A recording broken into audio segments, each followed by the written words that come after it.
Hello everyone, my name is Morteza Bashsiz. I am a Linux system engineer. At this series of videos, we are going to find out how to be a good Linux system engineer. So if you want to know, stay with me. Welcome to LSE episode 8. At this episode, I am going to talk about the concept of networking and subnetting, and also covering the role of the gateway in the network, and also answer to this question that how packets are routing in the network. So let's start it. At this episode, we are almost done with concepts of network and what is network? Network, as we talked before, is union of devices which are connected together. For example, at your home, imagine that you have an access point and several devices are connected to the access point. For example, your PC, your smartphone, your refrigerator, and your TV, and for example printer, and some of them with cable, some of them with wireless, and then you have a small network in your home. Now we know that each device in a network must have two main things to be able to interact with other devices over network. One of them is MAC address and the other is IP. MAC address in layer 2 of OSI model and IP in layer 3 of OSI model. So these are for our device, which is mandatory to be able to interact, to play the role of a device and a node in a network. And for network, we know that each network must have a range of IP addresses, which all connected devices should have at least one IP at this range.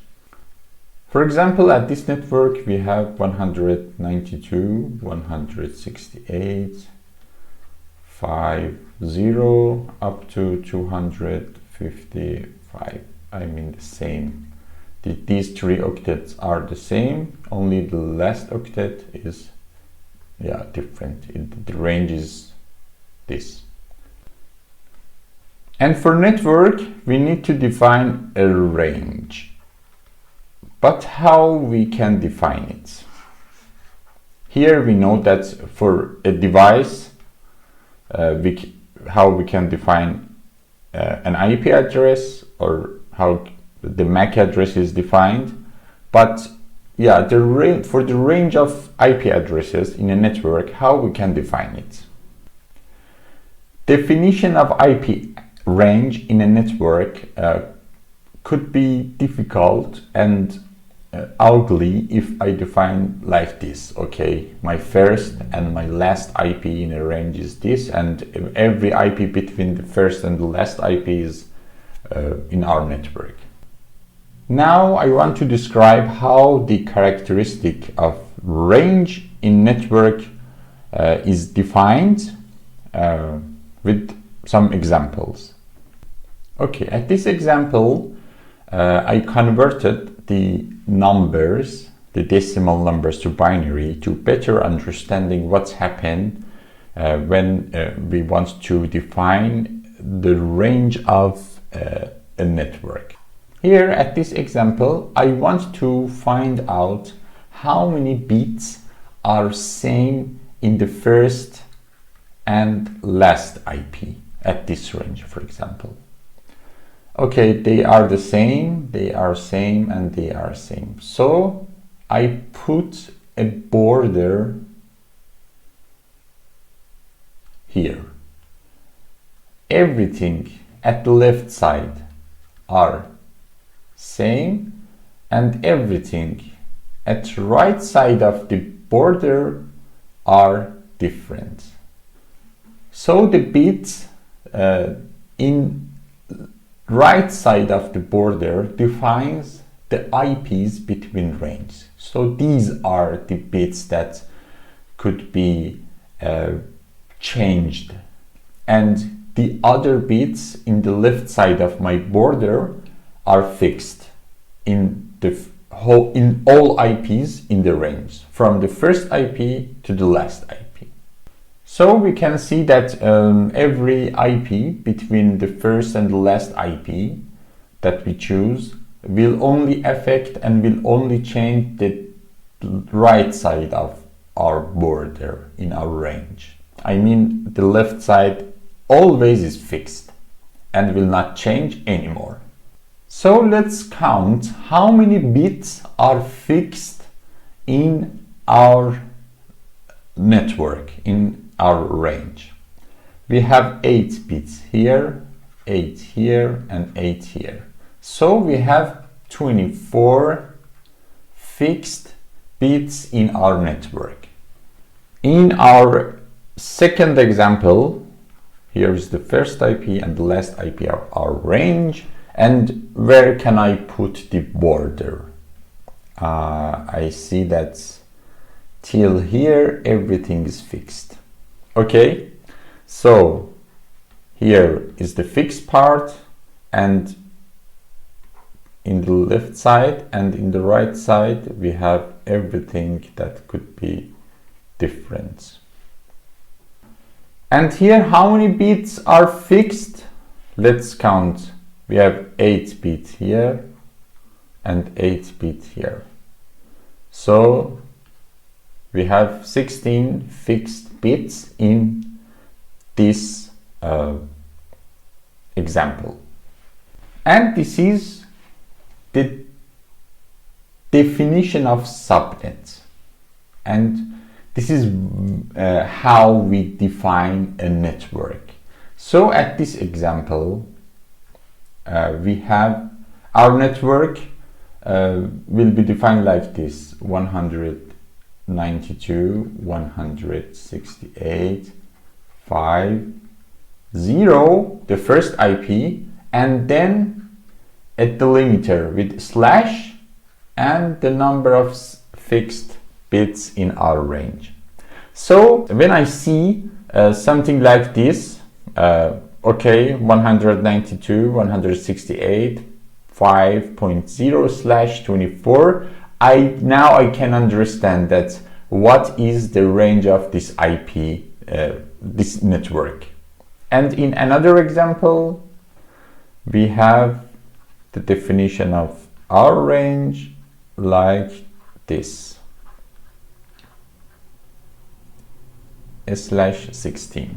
Okay, so we can understand with this definition that what is our first and last IP, and this is how these subnets are defined.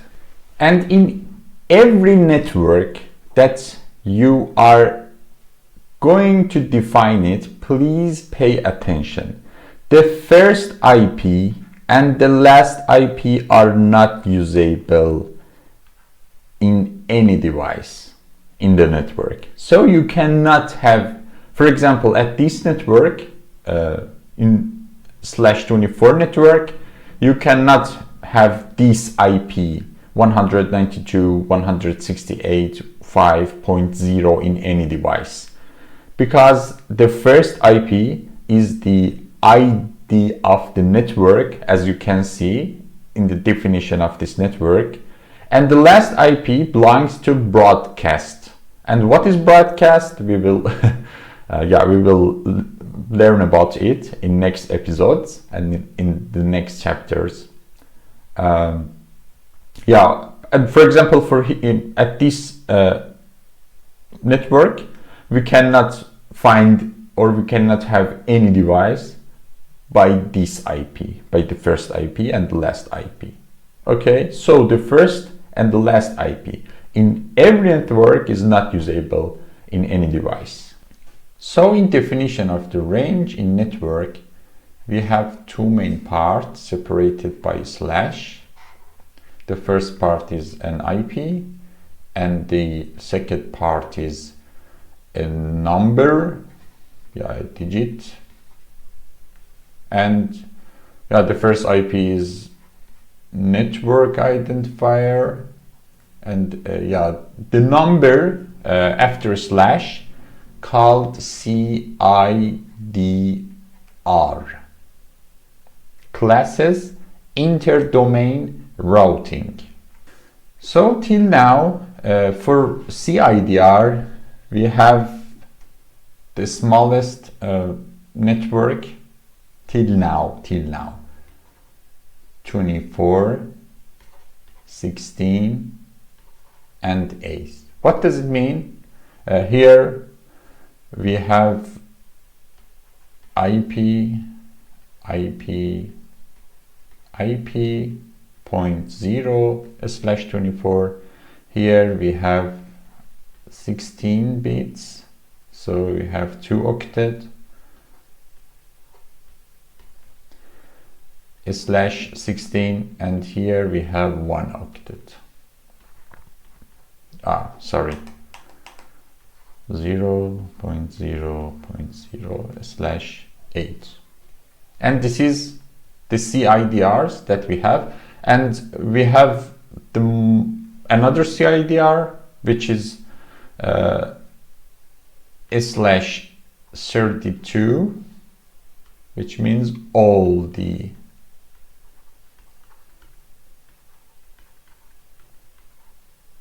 bits are fixed.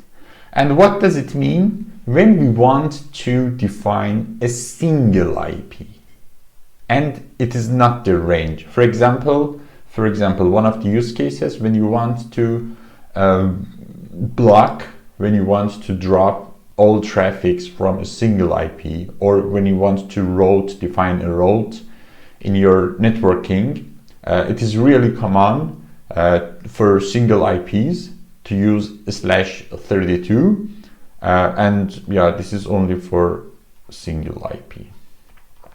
For example, if I write the IP like this, 192.168.5.27/32, it means that I am talking about only this IP and nothing else, because all the 32 bits are fixed and it will not change. So this is the single IP.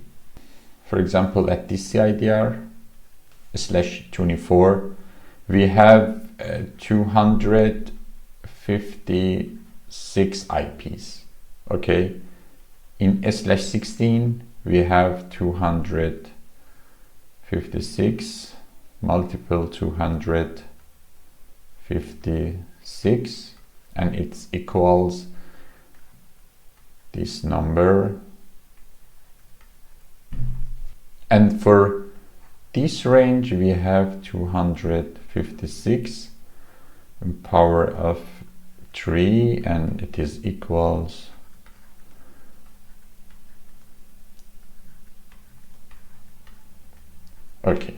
These are the available IPs in this in each CIDR, in each network. And here I have 256 minus 2 usable IP at this network, because the first and the last IP, and also the same for the others. Okay. Now imagine that I want to define and design a network for a company with 2000 devices. Which CIDR can I use? I cannot use /24 because it does not have enough IP. There is only 254 available and usable IPs at this CIDR /24, and my next choice is /16. And this amount is too much for 2000. I want just about 2000 IPs in my network range. So that is too much and too big for me.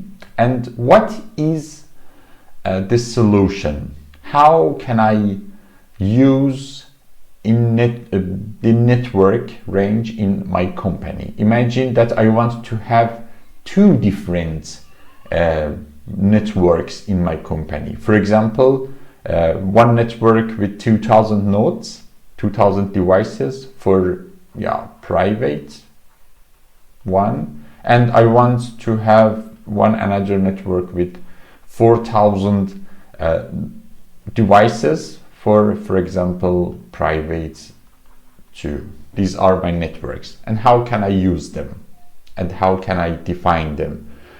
If I define a /16 for my private, then I have to define a /8 for my private 2. And if there is another network, for example, with, I don't know, 1000 nodes by the name of private 3, and I don't have any other network range to be used. So the CIDRs, the fixed CIDRs /8, 16, 24, and 32 are not the right choice in every network. I mean, it depends how many nodes and how many IP you want to have in your network, and then there is a solution for your problem. And the solution for this issue is using subnet. This is the concept that we are going to talk about it now. Okay, let's back to playing with borders. Actually, the border that we talked about it could be in anywhere, after and before any bit at this 32 bits that we have in definition of the IP address. With an example, imagine that our IP, our network, the first IP in our network is for example 112, and the last IP is 127. So let me to write them in binary. For 112 we have these bits, and for 127 we have these bits. And here we can see that our border could be here. So now what is our CIDR? We have 8 here, 8 and 8. What the heck? And also 4 bits here. We have 3 8s and 4 bits. So the CIDR will be 28. So this is a /28 network. Let me clean it first.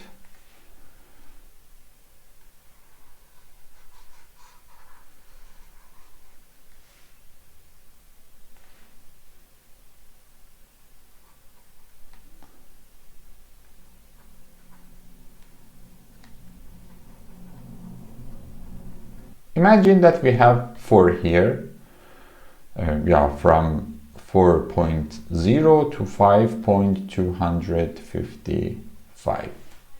Okay, so for 5 I have this here, and for 4 I have this here, and all of them are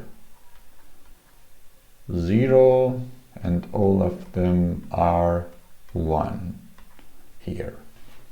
And where is my border? Where can I put my border here at this example? Exactly here.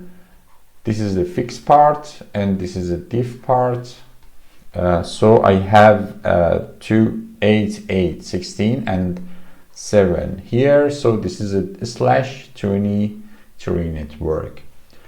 So I can move the border in every bit, after and before every bit that I want to use, and it depends to how many IPs I need. And for calculating how many IPs are available in each CIDR, it is so easy. For example, we have CIDR 24/24. Just minus it from 32 and it will be 8 and 2 power of 8, 256. And for example, for 23, it would be 9 and 2 power of 9 will be 512. And also 10 for 20/22/21/20, 10, 11, 12, and it will be 2 times.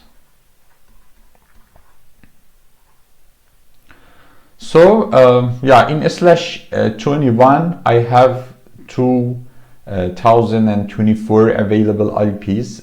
Actually all of them should be -2 because of the first and last IP are not usable. So let's back to our issue. What was our issue? We want to have 2000 IPs in our network. Now we can choose our CIDR for 2000 nodes in a network. CIDR 21/21 is good, but I will not choose that because I will keep myself in safe area. What will happen if your network extended later? I mean, what if you add, for example, 100 more nodes in your network, and then you have 2100 nodes in your network, and if you choose /21, it will not be enough for you, and you have to reconfigure all your network, from your devices, from your routers, from your everything in your network should be reconfigured, and it is a big mess in networking. So for sure I will choose that one with more available IPs. It's not too much, but at least it will keep me in a safe area. So I will not choose /21, and this is the correct, in my opinion, this is the correct CIDR for 2000 devices in our network. So for this amount of devices in our network, I choose /20, and imagine we have, as we talked here, we have several networks. Then at this situation, I will choose the IP range /16, and I will divide it to several smaller networks, and this operation is called subnetting, and these are the subnets.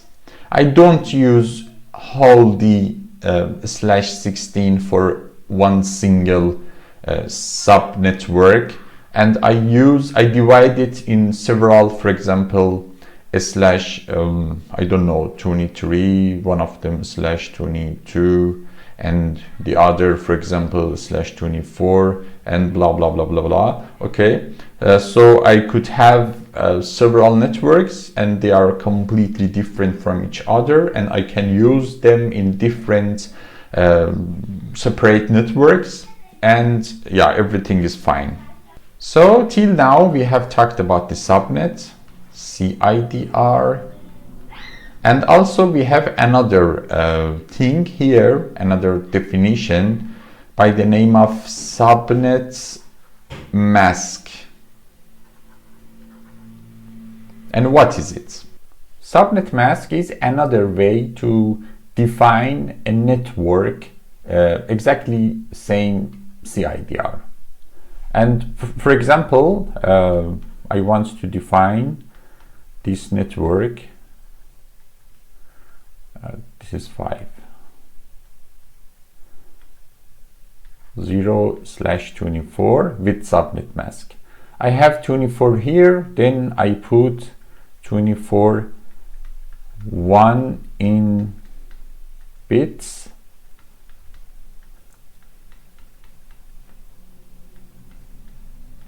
and then it's enough to convert them to decimal. So the subnet mask for 24 will be 255, 255 and 0. And this is the subnet mask for /24. For example, for /28, for /28, I have the same here, and after that 1, 2, 3, 4, and the other is 0. Then subnet mask for /28 will be 255, 255, 255 and 240. So easy. And this is another way to describe and define your network. So till now, for example, I have a subnet which is 192, 168, for example 5, 0/24. The subnet mask for this network will be 255, 255, 255, 0, and yeah, the network ID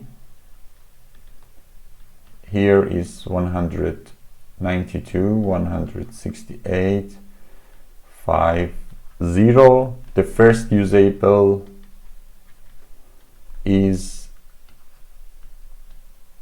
0.1 in the last octet. The last usable is 0.254, and the broadcast, which we will talk about it later, will be the IP 255. Okay, and yeah, this is some important things in definition of the network. Now it's time to talk about the gateway and the concept of route. Imagine that we have a network here with the IP of 1.1.10/24, and there are several devices that they are connected together at this network. And imagine that we have this is network 1, and we have another network here, that there are some devices, and the IP of this network is this, for example, this /24. For internal interaction inside of the network internally, I mean when the devices wants to interact with each other, it could be like this, that all the devices are connected to the switch, which can understand the MAC and IP in layer 2 and 3, and the first node decided to interact with the second node, then it translates the IP to the MAC, and as I told before in previous episodes, we have an ARP table which converts MAC to IP, and it finds the IP from this table, and the interaction and the connectivity established and over the network without any issue. But what will happen if one of these nodes decided to interact with another node outside of the network? For example, with this node in second network.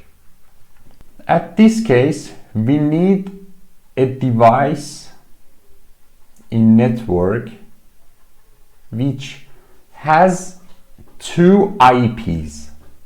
One IP from this range and one IP from another range. It doesn't matter what is that IP, okay?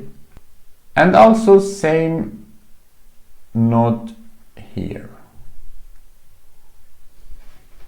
And imagine that we have another network between network 1 and 2, and this is network 3 with IP of 3, 3, 3 and /24, for example.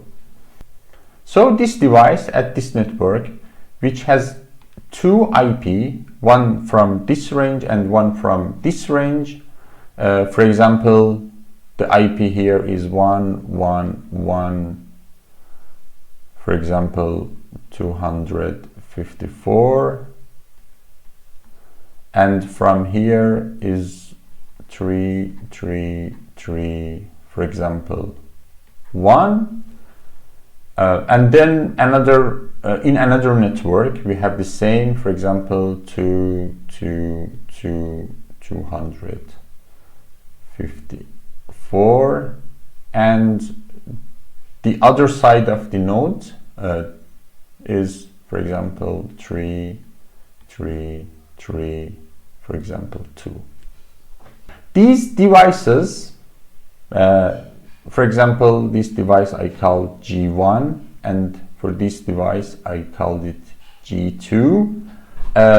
These devices are able to interact with each other over network 3.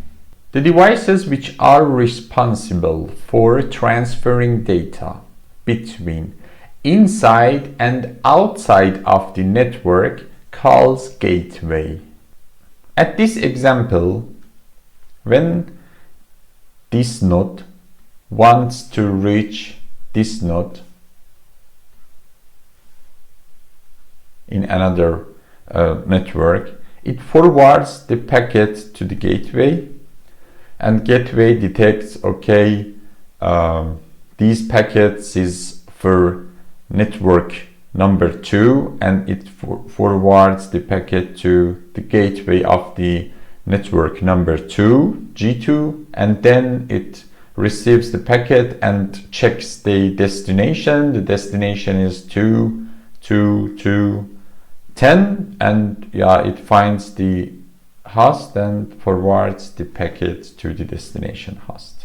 So we see that how gateway plays this scenario, and what is the responsibility of the gateway to communicate and to transfer the packets from inside to outside of the network and from outside to inside. Let me make it a little complicated with adding another network 4, and the IP of the network is 4.4.4.0/24. And these gateways also have interfaces in network 4. So till now the gateways have 3 IPs, one from internal, one from network 3, and one from network 4. And now this node from this network wants to interact with this node, for example. Let's repeat our scenario. What will happen? It will forward to gateway G1. Now G1 has 2 interfaces, and how it will decide that to transfer the traffic from which interface, since it has 2 interfaces, one from network 3 and one from network 4. And it checks the destination IP of the packet. Here the destination IP is, for example, this node, and the destination IP is from this range.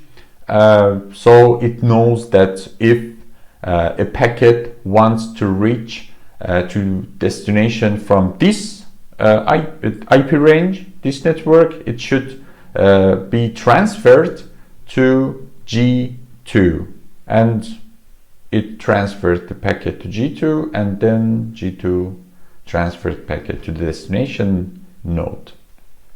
This decision making, that what should be done with the packet and where the packet should be transferred on gateway, is called routing. Okay, and this is the decision that G1 receives the packet, checks the destination, and if it matches with one of the items in the routing table, then it decides to transfer the data from one interfaces to the destination host, and this operation is called routing. And if I described routing in a device, it could be like this, that we have a table and we want to check the DST IP and next, let me name it next hop.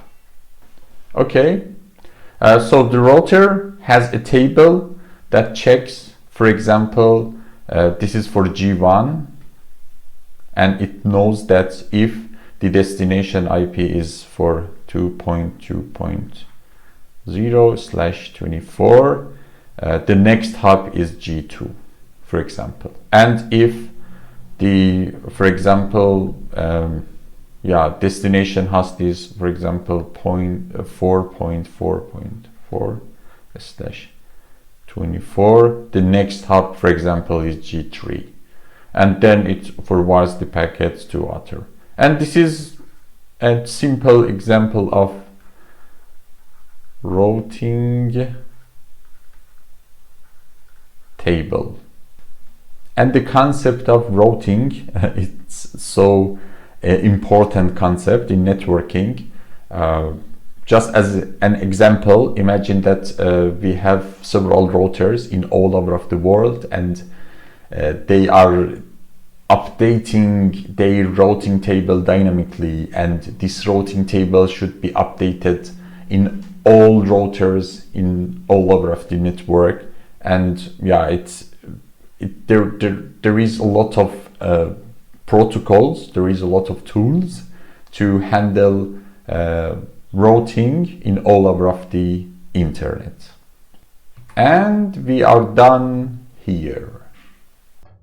Thank you so much for watching this episode. If you liked it and if it was useful for you, don't forget to support me with subscribe, like, and also share the video with your friends. Till next episode, bye bye.